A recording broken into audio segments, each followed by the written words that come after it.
Bonjour, un petit tutoriel si vous avez un Cookéo de la marque Moulinex. Un petit truc qui peut peut-être vous aider à vous dépanner. Avec le temps, malheureusement, l'électronique, vous verrez le bouton, vous voyez, il fonctionne et par moment, il tourne dans le vide. Vous voyez, il n'est pas réactif, je tourne et ça se fait pas à chaque fois correctement. Alors c'est pas très méchant, il va falloir sortir en fait la partie avant du Cookéo, ouais, cette partie-là noire, soit avec un petit outil pour écarter à partir d'en haut, soit depuis l'intérieur. Bon, après, une fois que vous l'avez sorti, la deuxième fois que vous allez le réouvrir, ça sera beaucoup plus simple parce que vous savez à peu près comment il faut faire pour tirer, pour aller doucement, parce qu'il y a des clips derrière.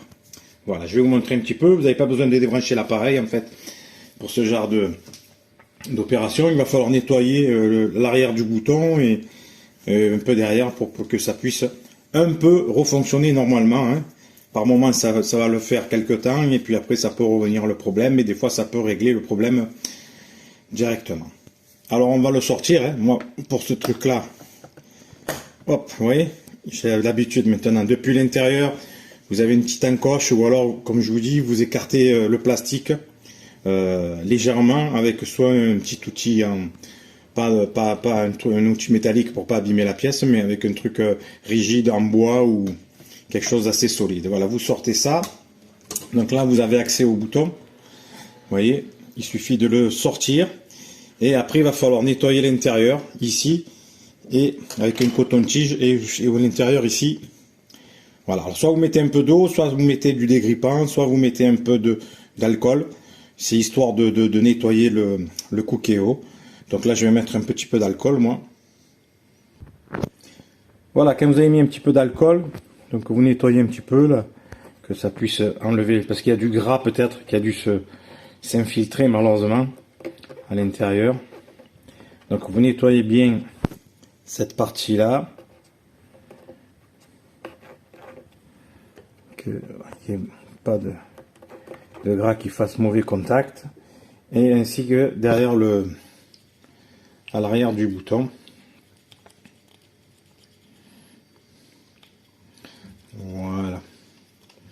N'ayez pas peur, de toute façon, plus c'est nettoyé, mieux ça refonctionnera.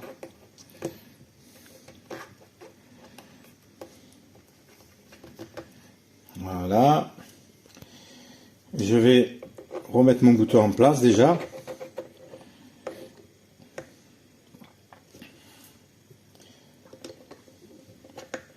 Voilà. Vous voyez là déjà, il y a beaucoup plus de réactivité que tout à l'heure.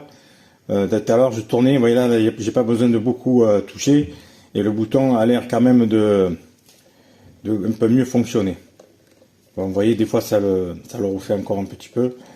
Donc il ne faut pas hésiter, un bon nettoyage, qui doit avoir un mauvais contact en fait.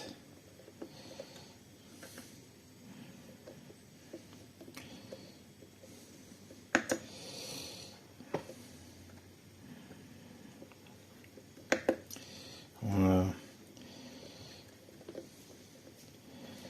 Donc ça permet un petit peu de... Vous voyez, après ça fonctionne, il faut laisser le temps aussi que le produit agisse. Une fois que ça sera bien sec, ça sera déjà beaucoup mieux. Là je suis content, j'avais des problèmes, je tournais mon bouton et je n'arrivais pas à sélectionner les menus. Et là depuis que j'ai fait cette opération, ça a l'air de beaucoup mieux fonctionner. Voilà, il n'y a plus de raté, le bouton ne tourne plus dans le vide.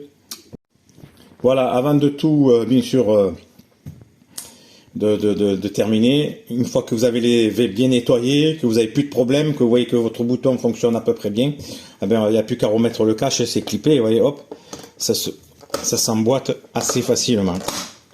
Voilà. Et voilà, mon bouton a l'air de fonctionner un peu mieux. Voilà. Donc n'hésitez pas, si vous rencontrez des problèmes ou autres, on va dire sur ce genre d'appareil, si je peux trouver des solutions. Une bonne journée.